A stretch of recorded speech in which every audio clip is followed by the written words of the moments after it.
Baik teman-teman, selamat sore. Sebelum kita bersama-sama belajar kebenaran firman Tuhan, kita mohon tuntunan Tuhan Yesus, Allah Roh Kudus, untuk menolong kita di dalam menggali, menemukan, dan diberkati oleh firman Tuhan. Kita bersatu di dalam doa. Besar setiamu Tuhan di dalam hidup kami, nyata keberadaan di sekitar kami ada banyak krisis yang bisa juga mempengaruhi kami sebagai pemuda Kristen, yang bisa mengubah prioritas hidup kami, yang bisa mengubah fokus hidup kami dari terpusat kepada Kristus Yesus dan firman-Nya menjadi kepada hal-hal keduniawian yang seolah-olah menolong, malah sebaliknya bisa membuat kami semakin jauh dari kasih karunia yang Tuhan Yesus sediakan bagi kami, anak-anak-Mu. Materi yang akan kami gali pada malam hari ini ya Tuhan, Engkau menolong kami untuk mengerti. Tidak berhenti sebagai pengetahuan, tapi biarlah tertanam di dalam lubuk hati kami, seumpama tanah yang subur. Sewaktu firman Tuhan ditaburkan, benih firman itu bertumbuh dengan sehat, dewasa, kuat, dan pada waktunya berbuah-buah, bermanfaat bagi kami, Komisi Youth GKI Ciputat di masa sekarang dan di masa yang akan datang. Berbicaralah ya Tuhan. Tolonglah hamba yang menyampaikan. Urapan Allah Roh Kudus kuat menolong hamba. Tolonglah kami yang menerima dan akan diberkati oleh firman Tuhan. Kuasa Allah Roh Kudus yang sama juga kuat memberkati dan mengubah jika ada kegagalan-kegagalan kami di dalam menjalani hidup kami, agar semakin turut akan kehendak Tuhan. Di dalam nama Tuhan Yesus, Allah yang punya firman, kami memohon dan berdoa. Berbicaralah dan berkatilah kami. Amin.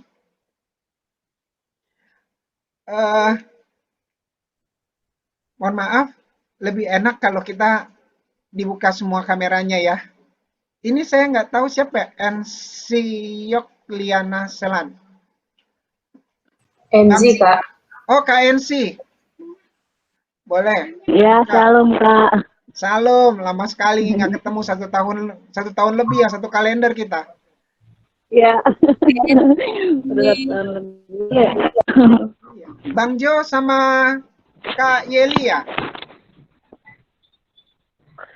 Oke, Kak Dewi bisa tolong juga dibuka layarnya. Baik, dan Rax, teman-teman yang Tuhan Yesus kasihi, sewaktu saya menerima tema yang akan kita bahas pada sore hari ini, saya kaget luar biasa. Kenapa saya kaget? Ini tema sangat berbobot. Ini tema mahal. Ini tema langka. Dan ini memang menjadi kebutuhan kita. Kalau saya bilang sama Kasih begini, Kak, siapa yang kasih ide tema seperti ini gitu ya? Ini sungguh-sungguh tema yang menjadi kebutuhan pokok. Sesungguhnya tidak hanya bagi youth, bagi kaum muda, tetapi di dalam seluruh kelompok usia. Teman-teman yang Tuhan Yesus kasihi, tema yang diberikan kepada saya adalah pemuda dan krisis zaman. Sewaktu saya membaca judulnya, saya teringat buku yang ditulis oleh Pendeta Dr. Stephen Tong. Di sana judulnya sama persis, Pemuda dan Krisis Zaman.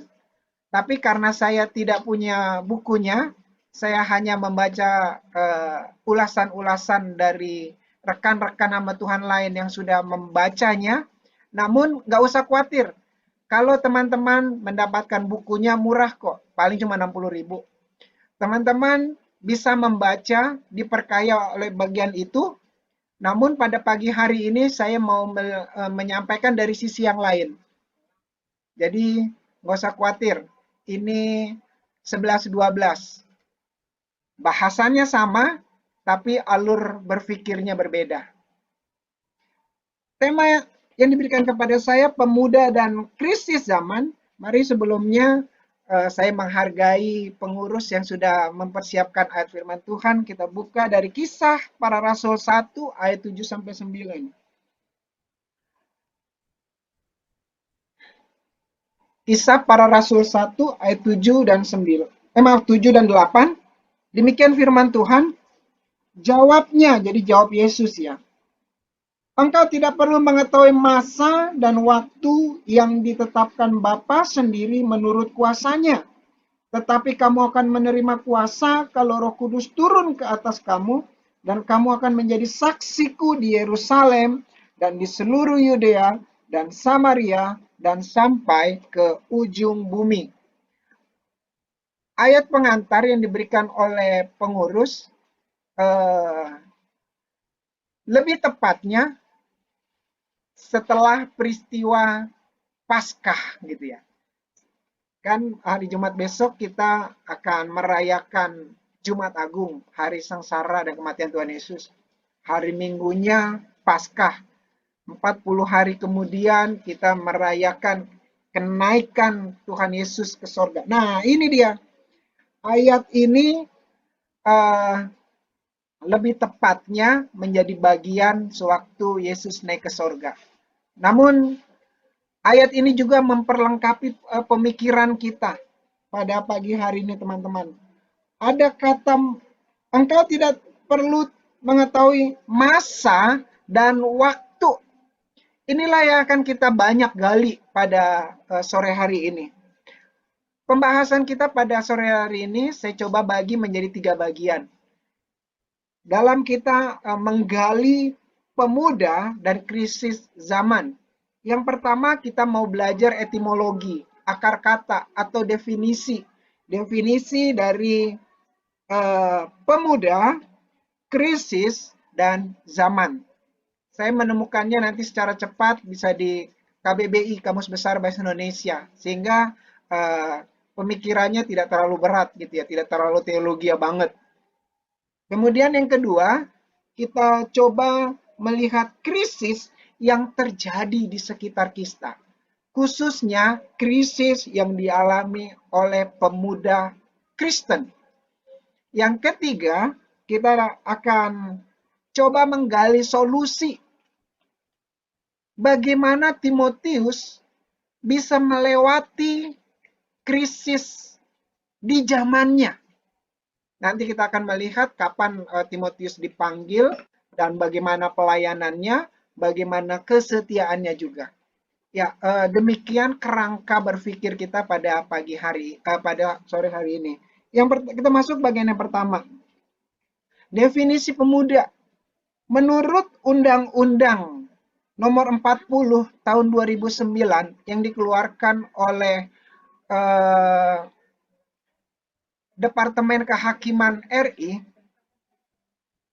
pemuda adalah warga negara Indonesia berusia 16 sampai dengan 30 tahun. Di mana usia ini adalah usia produktif, usia berkarya, usia menghasilkan sesuatu perubahan bagi konteks Indonesia. Kalau definisi dari WHO tidak ada pemuda, tapi dikatakan di sana dewasa. Usia dewasa itu dari usia 30 sampai dengan 60 tahun. Ya, 30 sampai dengan 60 tahun. Itu menurut WHO. WHO mengkategorikan ini dari sisi kesehatan. Jadi ada kelompok usia di bawah 30, kelompok usia 30 sampai 60, dan ada kelompok usia di atas 60 dari sisi kesehatan. Di mana usia 30 sampai dengan 60 tahun ini pun mirip dengan konteks karya yang bisa dibuat oleh kelompok usia tersebut. Usia 30 sampai dengan 60 tahun adalah usia produktif. Pemuda Kristen, nah kita lebih mengkerucut lagi ya.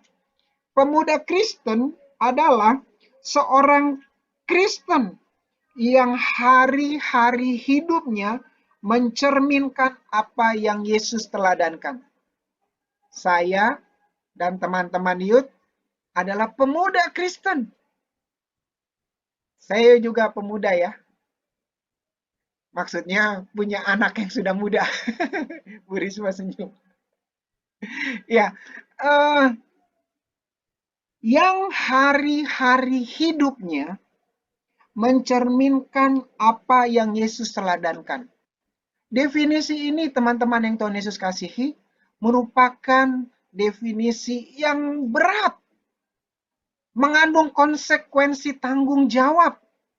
Nyebutnya, ngebacanya gampang, tetapi mencerminkan apa yang Yesus teladankan. Ada banyak teladan Yesus semasa ia hadir di dunia ini. Setelah ia naik ke sorga, kita bisa baca di dalam Alkitab, ada banyak keteladanan. Dan itu ia tuntut juga kepada kita pemuda Kristen, agar kita mencerminkan, ya, to be mirror what Jesus do, menjadi cerminan, pantulan apa yang Yesus telah buat. Kemudian definisi dari krisis. KBBI bilang, krisis adalah setiap peristiwa yang sedang terjadi atau diperkirakan mengarah pada situasi yang tidak stabil dan berbahaya yang mempengaruhi individu, kelompok, atau bahkan seluruh masyarakat. Itu definisi krisis dari Kamus Besar Bahasa Indonesia. Saya ambil salah satu aja, yang lengkap, yang definisi lain teman-teman bisa baca dan perkaya di sana. Teman-teman yang Tuhan Yesus kasihi, di sekitar kita, sekalipun tidak terjadi pandemi COVID-19, bangsa Indonesia sudah mengalami krisis. Krisis itu menjadi semakin membebani orang-orang saat ini. Karena apa? Krisis pandemi COVID-19 itu berdampak secara masif, berdampak secara menyeluruh di dalam banyak aspek kehidupan orang-orang di seluruh dunia. Tidak hanya di Indonesia, tidak hanya di negara terbelakang, di negara maju, tapi juga di negara modern yang berkata bahwa mereka adalah negara superpower, mereka negara berilmu pengetahuan, yang usia negara mereka 400 tahun di depan Indonesia. Indonesia merdeka tahun 1945, Amerika itu sudah 400 tahun di muka kita gitu ya. Sudah merdeka. Demikian juga dengan negara-negara lain. Krisis sungguh-sungguh terjadi di sekitar kita. Dan ini bisa mempengaruhi juga kehidupan kita. Teman-teman yang Tuhan Yesus kasihi, definisi yang ketiga yaitu zaman. Zaman didefinisikan dengan jangka waktu atau masa atau periode, baik itu jangka panjang atau jangka pendek.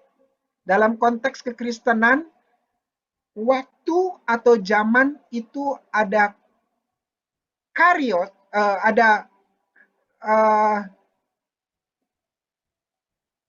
kairos dan kurios gitu. Ada panjang waktu, ada waktu khusus, waktu penting. Panjangnya waktu Senin, Selasa, Rebo, dan seterusnya. Januari, Februari, Maret, dan seterusnya. Namun waktu penting, waktu berharga itu eh, tidak mengisi seluruh kehidupan. Namun itu bisa dicatat sebagai anugerah khusus dari Tuhan. Teman-teman yang Tuhan Yesus kasihi, bicara mengenai zaman, kita hidup di zaman sekarang. Maka kita berkarya di zaman sekarang. Kita hidup zaman sekarang, kita melihat krisis, jangan kita berpikir, coba saya dulu hidup di 50 tahun yang lalu. Enggak, Tuhan tempatkan kita di zaman yang sekarang untuk mengisi waktu sekarang. Jangan kita juga berpikir, apa yang bisa saya perbuat untuk 50 tahun mendatang? Enggak, kita hidup bukan untuk masa lalu dan masa depan, tapi kita hidup untuk masa sekarang di zaman ini. Dengan iman, kita percaya bahwa Tuhan sudah berkarya di 50 tahun yang lalu melalui anak-anak di zaman anak-anaknya di zaman itu. Tuhan akan berkarya di masa mendatang melalui anak-anaknya juga di masa mendatang. Kita berkarya di zaman ini selagi kita ada. Itu kalau kita mencoba menggali zaman dan kita ada di zaman ini. Ya, teman-teman yang saya kasih. Bagian yang kedua, krisis yang terjadi di dunia ini adalah krisis yang masif dan multilateral. Krisis kejadian yang mengarah kepada situasi yang tidak stabil dan berbahaya terjadi di semua aspek. Sebut saja aspek ekonomi. Saya dipercayakan bekerja di perbankan. Ya, di sini ada Ibu Risma, ada lembaga keuangan, ada Bapak Bobi. Di sana kalau kita melihat, waduh, ya Bang Bobi ya, yang bayar pinjaman tersendat ya Bang ya. Banget tulang. Wah, iya. Bukannya nggak mau bayar, tapi kemampuan bayarnya terbatas, gitu kan. Kalau sekarang dibayar pinjamannya bulan depan mungkin saya makan apa gitu kan. Karena apa? Bisa terancam juga di dalam pekerjaannya. Itu kalau kita bicara di dunia keuangan atau di perbankan. Di dunia pendidikan, eh, saya berdiskusi dengan ada kepala sekolah dari Tarutung. Dia kepala sekolah, saya tanya gini, karena dia kepala sekolah, seorang pendidik, saya ngomongnya dalam konteks pendidikan gitu ya. Saya tanya, Bu Guru, Bu Kepsek, bagaimana kualitas pendidikan anak-anak zaman sekarang? Naikkah, tetapkah, atau mundur? Jawabannya tidak. Di antara ketiga usulan jawaban dari saya. Padahal saya berpikir kualitas pendidikan anak sekarang itu naik, tetap, atau turun. Jawabannya begini teman-teman. Kualitas pendidikan anak sekolah zaman sekarang adalah sudah sehat selama 1 tahun pun sudah bersyukur. Nilai nggak penting. Ya, itulah yang terjadi teman-teman di bidang pendidikan. Kita melihat ketidaksiapan para pendidik di awal-awal pandemi ini ya, mereka kelabakan. Mereka harus belajar teknologi komputer, mereka harus belajar online, mereka harus dengan kuat menerapkan metode-metode pendidikan yang terbaik. Mereka pun stres gitu ya. Apalagi pendidik aja sudah stres. Demikian juga peserta didik. Apalagi konteks sekarang peserta didik itu ada dari TK, ada dari SD, SMP, SMK sederajat, perguruan tinggi. Yang kuliah belum ada yang offline ya. Kalau Danrat sudah offline, Danrat? Aku hitungannya offline online sih sekarang. Jadi ada yang kalau emang diharuskan offline jadi ya offline, kalau yang kayak misalnya teori gitu kan masih bisa dibuat online. Oh, seperti itu ya. Kalau yang saya tahu di Jakarta belum ada, semuanya masih online. Jadi seperti hanya Mikael sama Kasih, Mikael lah, dia diterima di universitas tapi kursinya dimanapun dia nggak tahu di mana gitu ya. Si Evan naik dia kelas 4, kursinya dimanapun dia nggak tahu, ruangan kelasnya pun nggak tahu di mana. Ya, Evan tahu karena kemarin saya ajak dia. Mora juga ya Bu ya, di foto yang kemarin itu ya. Sudah kangen. Mungkin kangen sama kursi sama meja kali ya. Itu visit yang keberapa Bu Risma? Setahun, udah hampir setahun baru sekali itu. Nah, baru sekali. Evan juga baru sekali. Saya udah 2 kali ke sekolahan. Padahal saya bukan peserta didik gitu ya. Ya, itu krisis di bidang pendidikan. Tadi di bidang keuangan atau pembiayaan, kedua pendidikan. Kemudian krisis di bidang keamanan. Tadi pagi ada bom meledak ya di gereja katedral di Indonesia Timur. Setelah ibadah gitu, pokoknya tadi pagi. Ini ada tanda-tanda apa ini? Sebelumnya Densus 88 nangkap belasan orang tersangka terorisme. Sebelum-sebelumnya kita sudah merasakan aman gitu ya. Tapi ternyata keamanan bangsa dan negara kita dalam konteks nasional itu mudah tersulut untuk disintegrasi bangsa. Mudah tersulut oleh perpecahan dan bisa mengancam golongan, kelompok, agama, etnis gitu ya, yang berseberangan dengan para teroris tersebut. Apalagi aspek rohani. Sekarang yang tidak boleh datang ke gereja adalah anak-anak yang berusia di bawah 10 tahun dan yang sudah lansia. Artinya apa? Gereja hanya akan diisi oleh youth dan dewasa muda atau jemaat dewasa.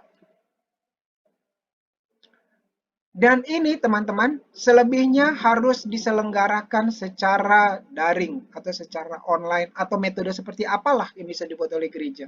Dan ini berpeluang terjadi krisis kerohanian masuk di dalam kehidupan anak-anak Tuhan. Saya sebagai guru sekolah minggu hanya bisa mengcapture pelayanan itu untuk Pratama dan Madya. Kami guru sekolah minggu belum bisa mengcapture bagaimana bentuk pelayanan untuk batita, balita, gitu, indria. Karena apa? Di sana tentu kan ada perlu pendampingan dari orang tua. Kalau orang tuanya peduli, gitu ya. Karena apa? Anak-anak Bali, anak-anak indria, balita, batita itu belum bisa berespon, belum bisa mencerna. Mereka hanya bisa hadir, diam, dan mengikuti acara. Kami guru sekolah minggu belum mendapatkan metode untuk penjangkauan anak-anak kelas indria. Kalau teman-teman memiliki ide, boleh ya bagikan kepada kami guru sekolah minggu. Dan kami di KPR, Tuhan mempercayakan saya di Komisi Pertumbuhan Rohani pun, kami masih mencoba berdoa, bergumul bagaimana memperkuat pelayanan kerohanian bagi jemaat. Puji Tuhan, sekarang sudah ada kemajuan peserta yang hadir di ibadah doa pagi, di dalam ibadah komisi dan pos, yang dulunya terselenggara secara video recording yang diupload ke YouTube, sekarang sudah terlaksana sebagian besar secara daring, kecuali untuk ibadah raya ya. Kalau ibadah sekolah minggu, 1 minggu secara YouTube recording yang diupload, minggu berikutnya secara daring. Dan di sana kalau secara daring, kehadiran dari jemaat itu langsung kelihatan, kerinduan jemaat langsung kelihatan, firman yang disampaikan bisa langsung ditaburkan, dan mendapatkan respon dari peserta yang hadir. Ada banyak krisis, saya baru sebutkan 4 jenis krisis. Namun kalau boleh disarikan teman-teman yang Tuhan Yesus kasihi, saya menyarikannya menjadi 3 krisis di dalam konteks pemuda Kristen. Yaitu apa? Yang pertama, keteladanan. Sebagai akibat dampak COVID-19, bisa terjadi kejenuhan kepada para pelayan senior. Kalau boleh saya katakan demikian ya. Stres, capek.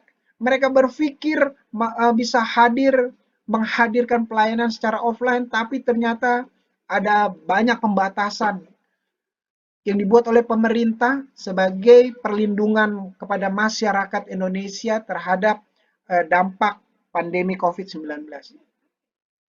Kalau pelayannya jenuh, apa yang terjadi dengan jemaatnya? Gitu ya. Kalau pemimpin rohaninya jenuh, apa yang terjadi dengan followers, dengan domba-domba Kristus lainnya? Konteks GKI Ciputat, domba Kristus itu dikategorikan sekolah minggu, youth, komisi pria, komisi wanita, komisi lansia, komisi keluarga muda. Lalu dikelompokkan di dalam wilayah, ada pos Mabat, pos Rempoa, pos Pondok Ranji, dan pos Mawar. Sekalian saya mau sampaikan kepada teman-teman, karena teman-teman adalah pemuda, generasi penerus gereja, supaya tahu kerangka berpikir pelayanan gereja gitu ya. Teman-teman yang Tuhan Yesus kasihi, diperlukan keteladanan. Kalau kita melihat di YouTube, para pendeta-pendeta besar itu saling menyalahkan pendeta yang lain. Pelayan satu menilai dirinya lebih baik daripada pelayan lain. Pelayan yang lain menjatuhkan pelayan yang lain. Tuhan Yesus. Sesama karyawannya Tuhan Yesus aja ada persinggungan gitu ya. Dan ini teman-teman juga terjadi. Sebelum Yesus memulai makan malam Paskah bersama para murid. Di dalam pertemuan itu apa yang terjadi? Terjadi siapakah yang terbesar di antara para murid. Zaman Yesus aja, murid-murid di depan mata Yesus itu sudah saling aku gitu ya. Mereka menuntut bahwa dialah menjadi teladan yang terbaik. Ini menjadi perjuangan kita teman-teman. Jangan melihat sosok orang. Pasti kita akan kecewa. Tetapi tetap pandang, fokus kepada sosok keteladanan Yesus sebagai keteladanan yang sempurna. Itu akan menolong kita sewaktu kita ditolak, sewaktu kita capek, sewaktu kita merasa sendiri, sewaktu kita merasa jenuh. Lihat, Yesus setia sampai mati. Amin. Yesus adalah keteladanan nomor 1. Basa Jawane apa Mas? Mas Dandras. Nomor wahid nggih?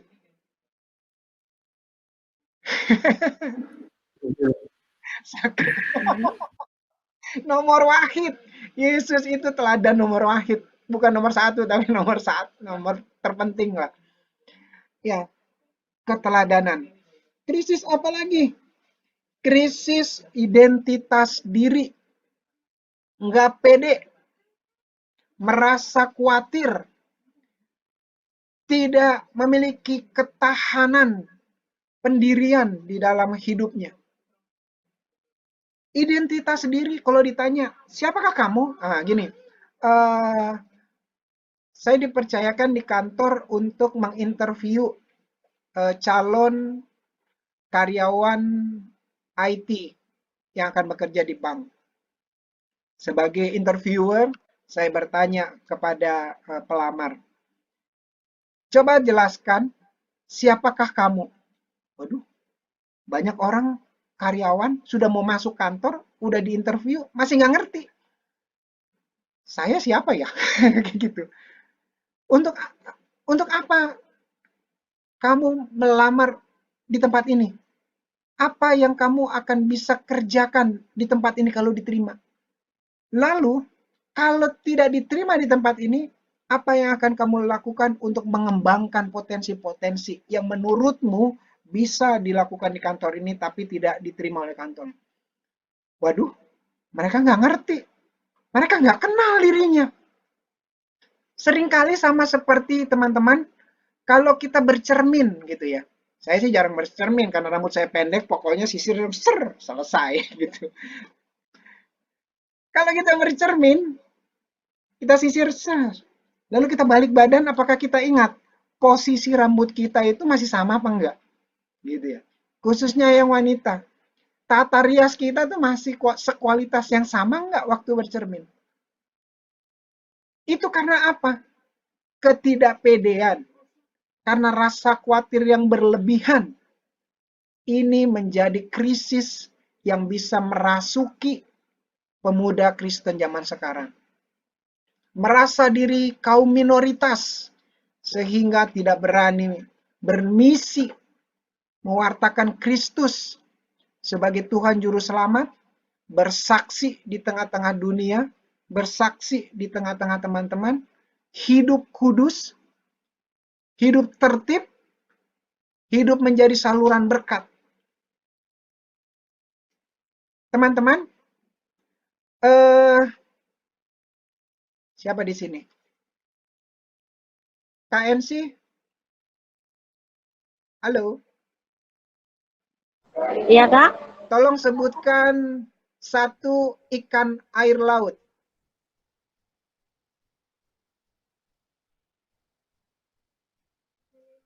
Ikan air laut. Aduh, ribut, Kak. Aku nggak dengar soalnya aku lagi di tempat rame.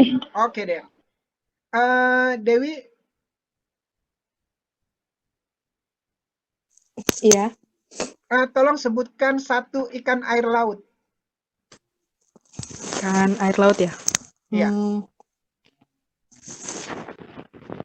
Banyak apa ya? Bentar. Oke, banyak. Berapa kamu bisa sebut? Eh, apa ikan air laut itu? Ikan Yang bisa dimakan ya?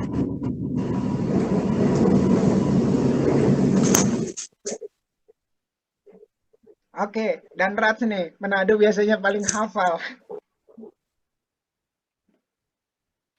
Ada banyak sih. Contohnya Oke. ikan Nemo. Ikan Pernah makan ikan Nemo? hias. Apalagi? Iya, ikan hiu. Oke, pernah makan sirip ikan hiu? Pernah lihat apa dijual pernah, tapi makan belum. Oke. Pernah lihat langsung. Sebutkan lagi yang bisa dimakan. Ikan. Oke, Mikael. Sebutkan 3 ikan yang diambil dari laut. Tuna, tongkol, teri. Teri. Oke deh. Silakan ambil sepedanya ya di ruang sebelah. Kalau Jokowi kan seperti itu ya. Yang bisa sebutkan 3, ambil sepedanya gitu. Ya, saya mau tanya, Mikael, ikan tongkol, ikan tuna, ikan teri, waktu diambil dari laut, itu rasanya asin atau tawar? Tawar. Tawar. Padahal seumur hidup sejak dia menetas, itu menetas dan lahir karena ada ikan yang lahir dari telur, kemudian ada juga ikan yang lahir dengan cara beranak gitu ya. Itu seumur hidup mereka, mereka hidup di air asin.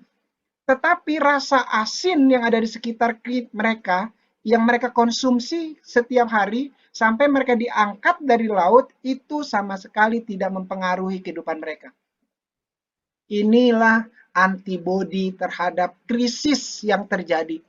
Inilah pelajaran yang kita bisa ambil teman-teman yang Tuhan Yesus kasihi. Bagaimana ikan asin diangkat dari laut, waktu kita kelola itu tidak ada rasa asin, tetapi rasa tawar. Solusinya bagaimana nanti di bagian yang ketiga. Krisis yang kedua yaitu krisis identitas diri, tidak kenal. Bahkan yang cilakanya itu tidak kenal dengan iman yang sungguh bahwa Yesus satu-satunya juru selamat. Dia mendengar pengajaran dari dunia. Yesus salah satu juru selamat. Doktrin Gereja Kristen Alkitab Indonesia bilang bahwa Yesus adalah satu-satunya juru selamat. Dan Alkitab memiliki otoritas tertinggi di dalam kehidupan orang percaya. Gereja lain bilang Alkitab adalah salah satu atau pendamping tuntunan hidup. Jadi salah satu atau pendamping tuntunan hidup. Bukan buku yang berotoritas di dalam hidupnya. Ini cilaka 12 teman-teman yang Tuhan kasihi. Identitas kekristenan tidak jelas. Nanti kita akan lihat contohnya. Kemudian yang ketiga, krisis moral. Ada satu survei di tahun 2002 bahwa tahun 2002 itu teknologi komputer itu semakin maju ya. Waktu saya SMA dulu tahun 90, lulus SMA tahun 91, itu untuk browsing itu sangat lambat, sangat susah, koneksi internet sangat mahal, komputer pun sangat mahal. Sekarang tinggal klik bla bla bla, selesai. Di dalam survei salah satu lembaga pelayanan remaja Kristen, di sana didapati bahwa di usia SD itu sudah banyak yang merokok. Sejak usia SD sudah banyak yang nonton film porno.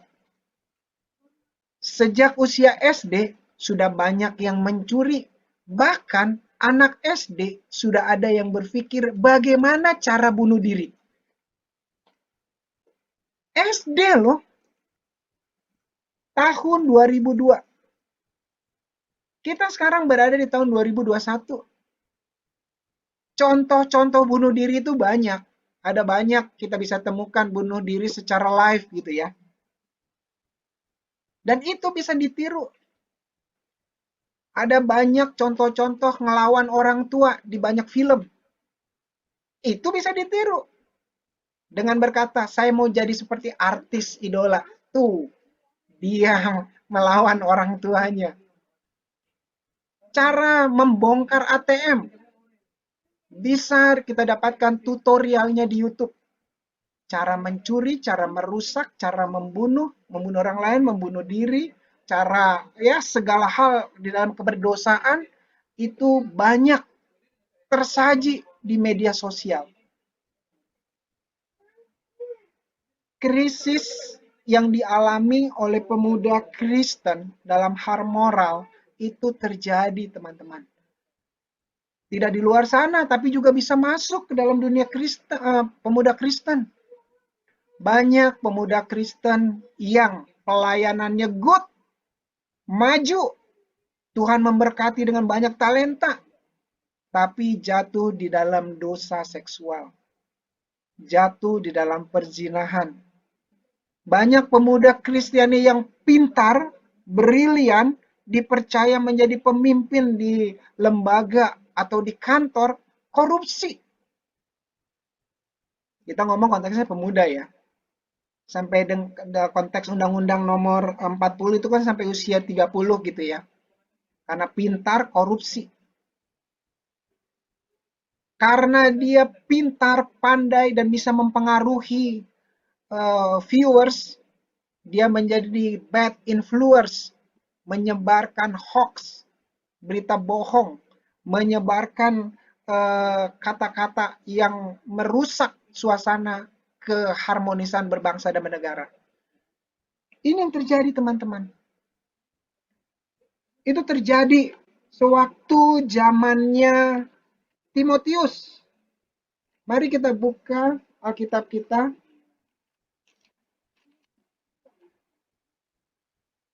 Dua Timotius pasal 3. Kita sekarang studi kasus ya. Mohon maaf. Aku sampai jam berapa ya? Keenakan gali Alkitab nanti.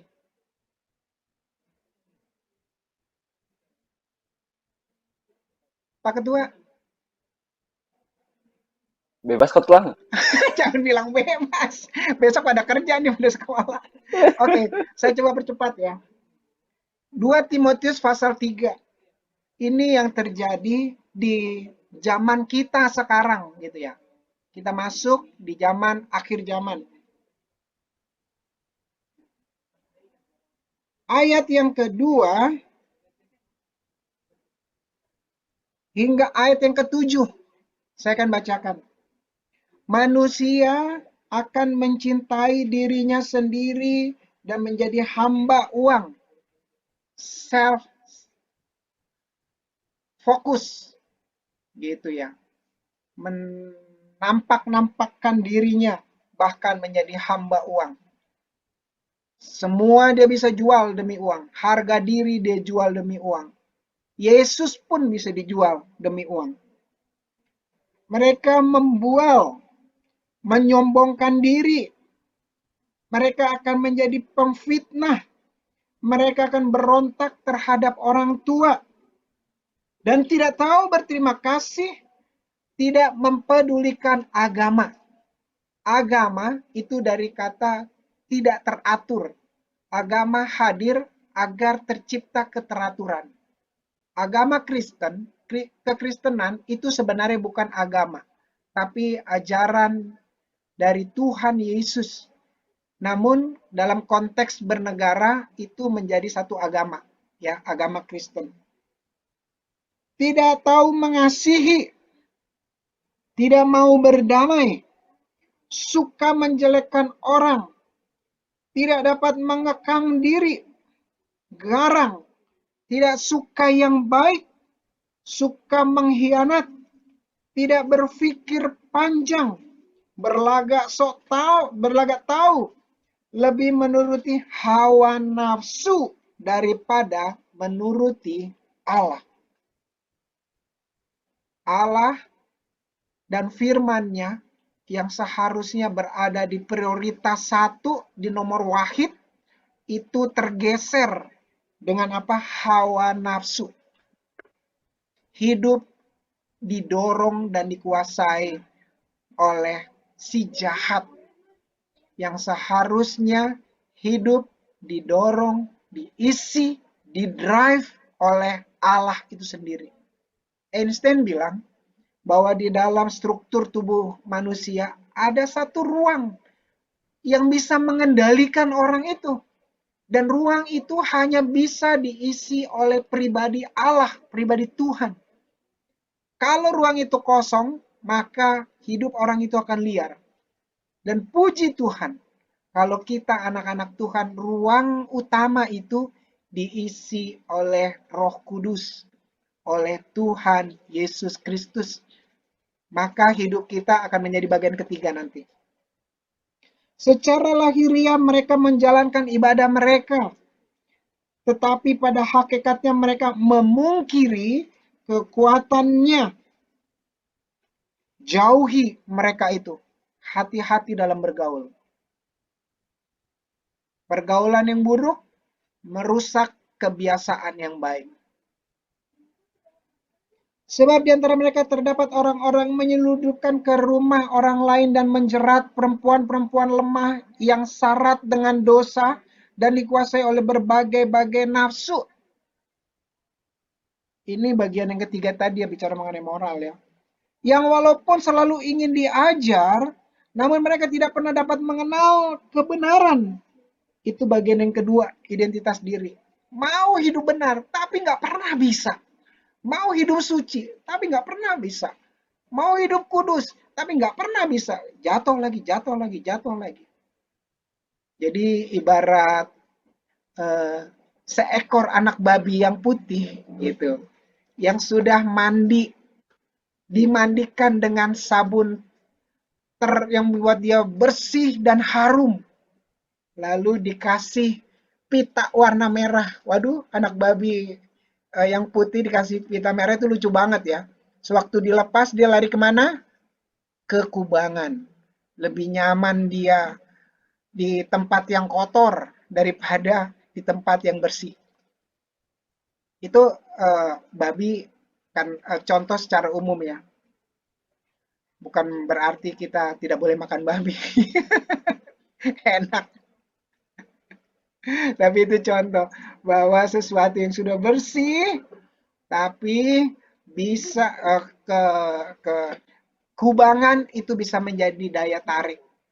Teman-teman yang Tuhan Yesus kasihi, coba ingat. Coba pikirkan. Ada nggak sih teman-teman kita, anak-anak Tuhan, yang pacarnya bukan sesama anak Tuhan? Banyak atau sedikit? Sewaktu pelayanan penjara, nama-nama yang tertulis di Alkitab itu mengisi daftar tahanan. Orang-orang yang dipanggil oleh KPK, Komisi Pemberantas Korupsi, itu ada juga nama-nama Alkitab. Ini menjadi tantangan kita ya teman-teman yang Tuhan Yesus kasihi. Agar apa yang dibukakan Paulus kepada Timotius di pasal 3 ayat 2 sampai ke 7 ini dijauhkan Tuhan dari hidup kita. Bahkan kita memiliki kekebalan, sistem imun yang kuat, sehingga kita tetap menjadi anak Tuhan yang baik dan benar.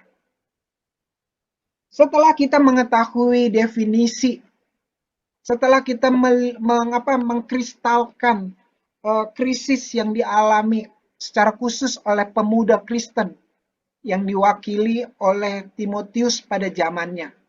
Lalu apa solusi yang bisa kita pakai agar kita terlindungi dan kita tetap menjadi anak Tuhan yang baik?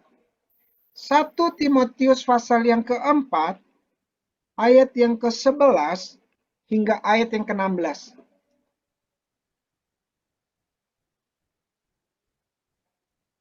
Saya coba mengangkat ada 3 jalan keluar agar kita bisa melewati krisis zaman ini. Yang pertama, ayat yang ke-11. Beritakanlah dan ajarkanlah semuanya itu. Jangan seorang pun menganggap engkau rendah karena engkau muda. Jadilah teladan bagi orang-orang percaya dalam perkataan, dalam tingkah laku, dalam kasih, dalam kesetiaan, dalam kesucian. Bagian yang pertama, sebagai solusi dari krisis yang sedang masif berada di sekitar kita, hadirkan Kristus di dalam seluruh aspek kepemudaan kita.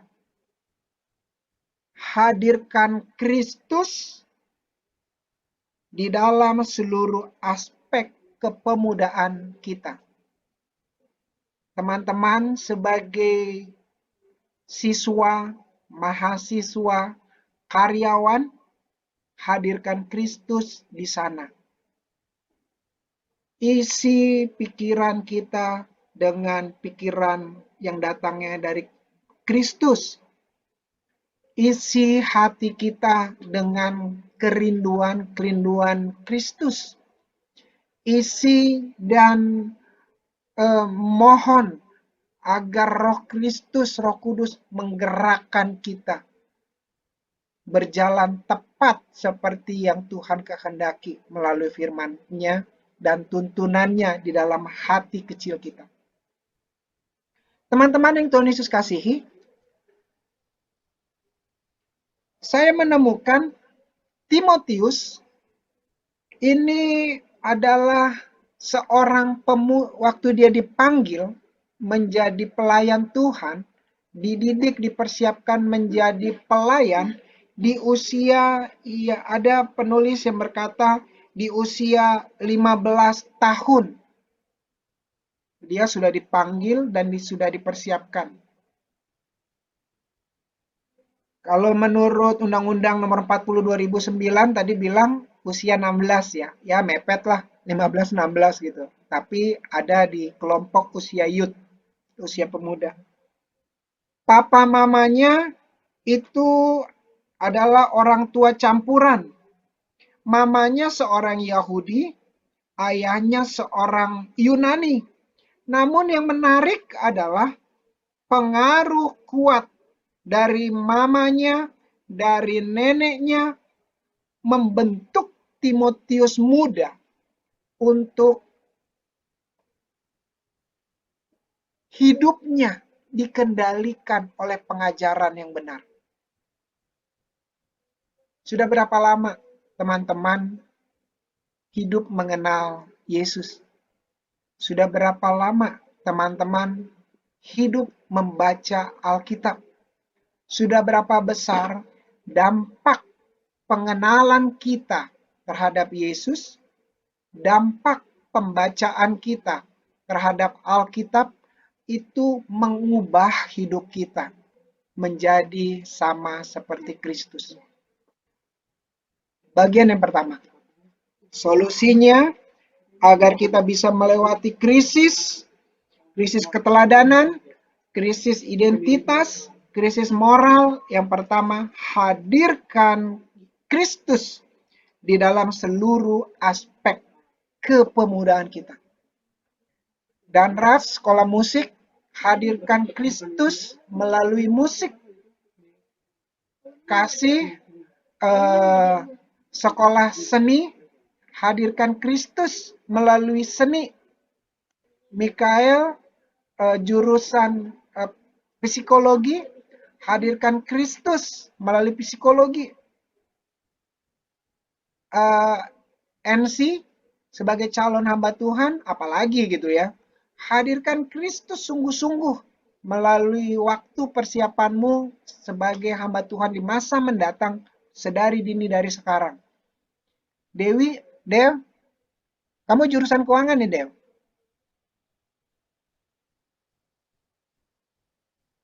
Halo? Iya. Ya. Nanti mau jadi akuntan ya, Dew? Bukan. Jadi apa? Apa ya? Analis. Di pajak, jurusan pajak. Oke, di pajak. Ya. Semoga menjadi Sakeus yang dimenangkan ya. Ya, siap. Dan seperti Lewi, salah satu murid Yesus juga, dia kan, kalau Lewi itu murid Yesus, dia pemungut pajak, ditarik menjadi rasul. Sakeus pemungut pajak yang ditarik juga menjadi pengikut Yesus. Beda ya, rasul, murid dengan pengikut. Teman-teman yang Tuhan Yesus kasihi, apapun aspek kepemudaan kita, hadirkan warna hidup Kristus terpancar dalam kehidupan kita. Amin. Bagian yang kedua, ayat yang ke-14. Jangan lalai dalam mempergunakan karunia yang ada padamu, yang telah diberikan kepadamu oleh nubuat dan dengan penumpangan tangan sidang penatua. Perhatikanlah semuanya itu, Hiduplah di dalamnya supaya kemajuanmu nyata kepada semua orang. Bagian yang kedua adalah mengembangkan karunia. Kalau boleh saya tambahkan talenta, karunia, dan bakat. Karunia itu secara khusus Tuhan berikan. Karunia menurut Alkitab itu ada 9 jenis karunia. Dan diberikan minimal 1. Tuhan mau kita kembangkan. Talenta itu Tuhan berikan di dalam perjalanan hidup kita. Jadi karunia itu khusus, talenta itu Tuhan berikan di dalam perjalanan kehidupan kita. Talenta Tuhan berikan kepada kita, ada yang 1, ada yang 2, ada yang 5. Yang 5 dia kembangkan menjadi 10. Yang 2 ia kembangkan menjadi 4. Yang 1 taruh di tanah. Marah-marah lagi sama yang punya talenta. Nggak benar tuh yang punya 1 gitu ya. Nggak boleh teman-teman. Berapapun talenta yang Tuhan berikan kepada kita, di dalam perjalanan hidup kita, itu kita harus kembangkan. Mungkin talenta yang saya terima dari Tuhan ya seperti ini, talenta mengajar. Saya nggak pernah terfikir untuk bisa mengajar, untuk bisa menyampaikan firman. Tapi Tuhan berikan kepada saya dalam perjalanan kehidupan saya kira-kira di usia SMA waktu itu. SMA. SMA, Tuhan perlengkapi saya menjadi guru sekolah minggu. Kemudian Tuhan pertajam dalam pembinaan rohani saya di kampus. Jadi ya di kampus, dan mulai dari situ Tuhan mempertajam talenta saya. Kepada teman-teman, Tuhan pun memberikan talenta. Apapun talenta yang Tuhan berikan, kembangkan. Bakat itu adalah sesuatu yang dibawa dari lahir. Sangat wajar kalau Bang Mora bisa musik. Karena sejak dia lahir sudah melihat papa mamanya main musik, gitu ya. Jadi nanti kalau Mora bisa main musik, ya wajar. Dia lihat papanya main musik, mamanya main musik. Namun yang terpenting adalah bakat adalah bawaan lahir yang sudah terbawa dari orang tua kita. Itu pun perlu kita kembangkan. Teman-teman yang Tuhan Yesus kasihi, agar kita bisa melewati krisis bagian yang kedua, itu dengan mengembangkan karunia. Dengan mengembangkan karunia, kita sesungguhnya menambah lapisan-lapisan perlindungan di dalam kehidupan kita. Perlindungan nomor 1, Yesus. Perlindungan lainnya adalah bertamengkan karunia, bakat, talenta yang bisa kita persembahkan kepada Tuhan dan memberkati jemaat, anak Tuhan lainnya. Bagian yang ketiga, ini juga menjadi hal yang penting. Ayat yang ke-16.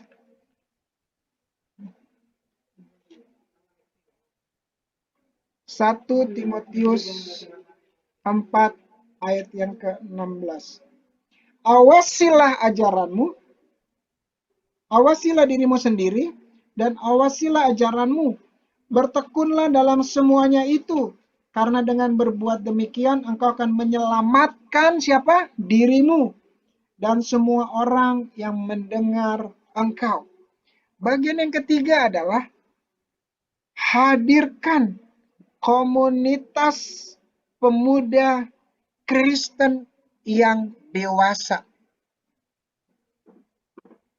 Hadirkan, bentuk, kembangkan komunitas Kristen, pemuda Kristen yang dewasa. Dewasa di dalam pengenalan akan Yesus, di dalam mengembangkan bakat karunia dan talenta, di dalam kecintaan berdoa, di dalam kecintaan membaca firman, di dalam kecintaan beribadah, di dalam kecintaan berbagai aspek rohani. Youth, Komisi Youth, ini menjadi salah satu komunitas yang cocok untuk kelompok usia muda.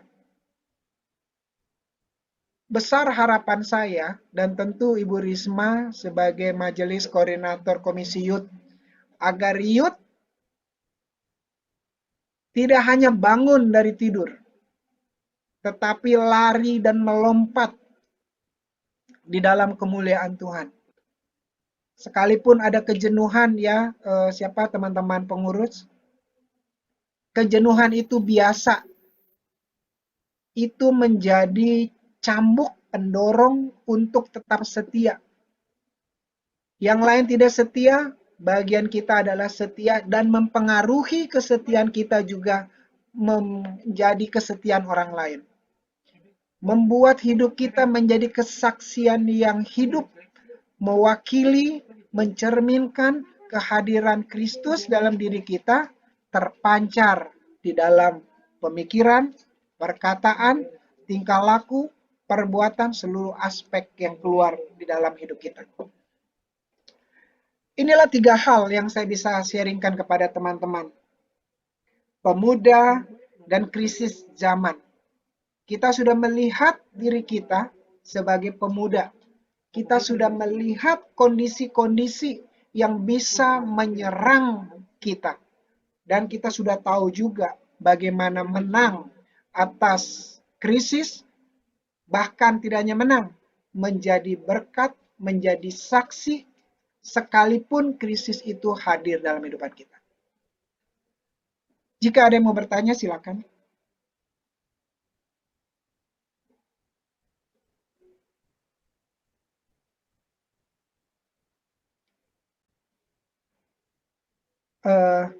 Secara umum, pelajar di Indonesia memang berat untuk bertanya.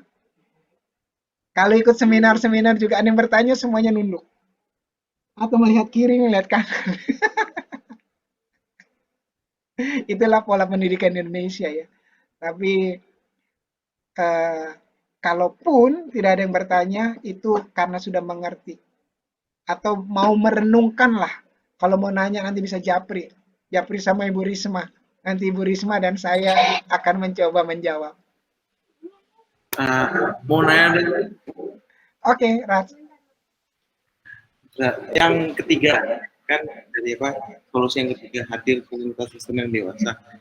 Itu kita membentuk suatu komunitas tersebut menjadi dewasa, atau kita ikut komunitas yang udah dewasa lebih yang gimana? Pertama, kalau komunitas itu belum ada, kita buat komunitas. Kita bangun. PR saya kepada kasih, itu ada kasihnya tuh di bawah. Saya sudah titip pesan kepada teman-teman juga di Perkantas, pelayanan mahasiswa antar universitas, supaya kasih ambil bagian penjangkauan teman-temannya di kampus apa, Kak? IKJ. IKJ. Iya, gitu. Karena apa? IKJ dulu hasil cerita dengan teman-teman Raj, di sana ada persekutuan. Namun kemudian mati suri. Kemudian mati beneran, gitu. Dan kebetulan kasih, bukan kebetulan, pasti rencana Tuhan. Kasih hadir di sana mewakili papa mama yang sudah dibangun di dalam pelayanan mahasiswa. Dan sudah dimulai ya kasih ya. Tapi kemudian berhenti lagi ya Kak ya. Apalagi gara-gara pandemi ini. Itu yang pertama. Kalau tidak ada, buat. Yang kedua, kalau menurut kita belum dewasa, kita tahu cara mendewasakan, kita buat. Kita tidak tahu, kita libatkan orang-orang lain. Saya menikmati komunitas yang dewasa, khususnya melalui pelayanan kampus. Jadi teman-teman, kuliah, belajar, teman-teman tidak hanya belajar doang, tapi cari kesempatan, cari peluang dibentuk oleh Tuhan di masa siswa dan mahasiswa. Kalau Bobby ya mau lanjut S2, S3, artinya mahasiswa S2 dan S3. Amin.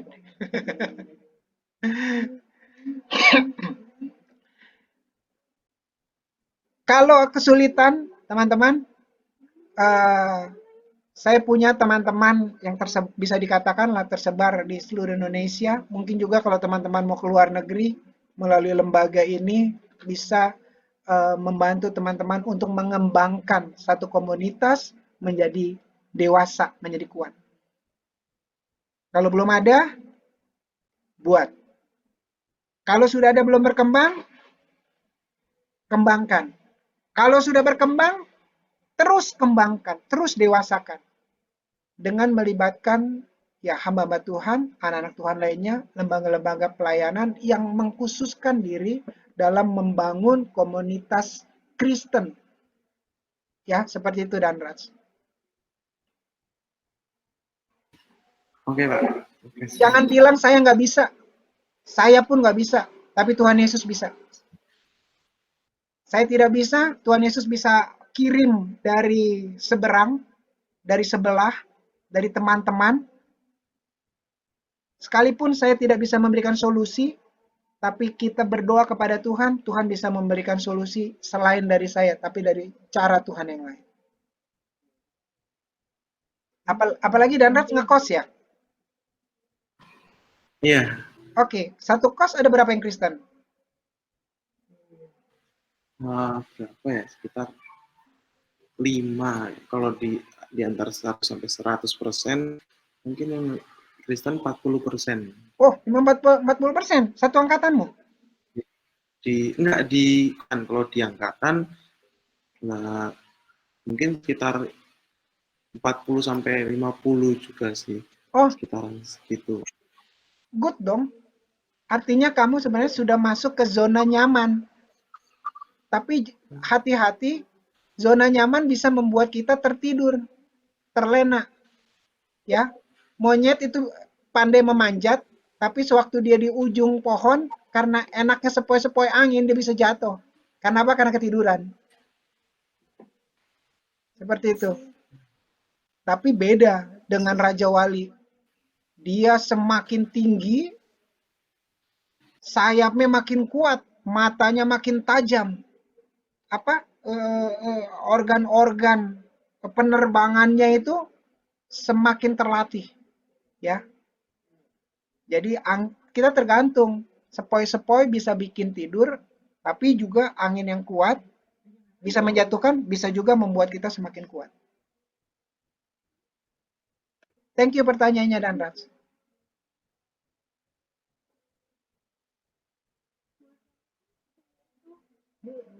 Teman-teman yang Tuhan Yesus kasihi, Timotius meneladani Paulus. Paulus mati martir, setia kepada Yesus sampai akhir. Demikian halnya dengan Timotius, mati martir di dalam pelayanan kepada Tuhan Yesus. Keteladanan Paulus begitu kuat. Apa yang diteladankan Paulus itu bersumber dari keteladanan Yesus. Mari kita menjadikan Yesus satu-satunya teladan yang tertinggi dalam kehidupan kita. Mari kita mengenal identitas diri kita semakin indah dari kacamatanya Tuhan. Bukan dari kacamata teman-teman yang ada di sekitar kita. Tapi dari kacamatanya Tuhan. Yang ketiga, biarlah moral kita, rohani kita, makin terbentuk, semakin kuat, semakin dewasa, bertumbuh sehat, bersaksi, berbuah demi kemuliaan Tuhan. Kalau tidak ada lagi yang bertanya, kita berdoa. Terima kasih untuk penggalian firman pada malam hari ini. Masih banyak hal yang sesungguhnya bisa kami gali Namun karena keterbatasan waktu, ya Tuhan, kami menggali kepemudaan dan krisis yang terjadi di sekitar kami dan mencoba mencari jalan keluar agar kami bisa menjadi pemuda yang hidup berkemenangan, yang menghadirkan Kristus, mengembangkan karunia, dan membangun komunitas Kristiani yang kuat dan dewasa. Kerjakanlah firman-Mu dalam kehidupan kami mohon, ya Tuhan Yesus. Allah Roh Kudus, berkatilah. Dalam nama Tuhan Yesus kami bersyukur dan berdoa. Amin.